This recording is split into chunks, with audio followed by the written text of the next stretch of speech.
That very day, the first day of the week, 2 of Jesus' disciples were going to a village 7 miles from Jerusalem called Emmaus, and they were conversing about all the things that had occurred.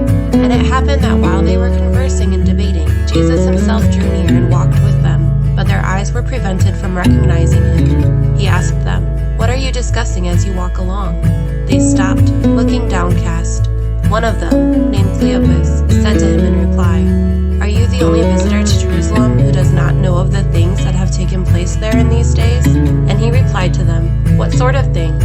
They said to him, "The things that happened to Jesus the Nazarene, who was a prophet mighty in deed and word, before God and all the people, how our chief priests and rulers both handed him over to a sentence of death and crucified him. But we were hoping that he would be the one to redeem Israel. And besides all this, it is now the 3rd day since this took place.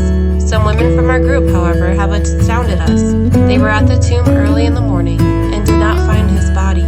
They came back and reported that they had indeed seen a vision of angels who announced that he was alive. Then some of those with us went to the tomb and found things just as the women had described, but him they did not see." And he said to them, "Oh, how foolish you are, how slow of heart to believe all that the prophets spoke.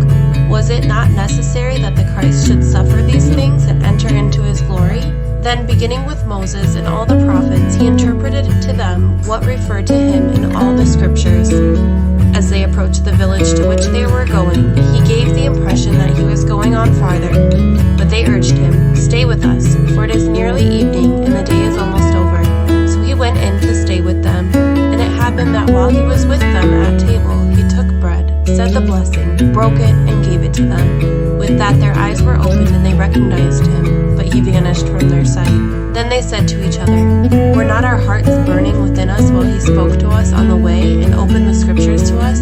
So they set out at once and returned to Jerusalem, where they found gathered together the 11, and those with them who were saying, "The Lord has truly been raised and has appeared to Simon." Then the 2 recounted what had taken place on the way, and how he was made known to them in the breaking of the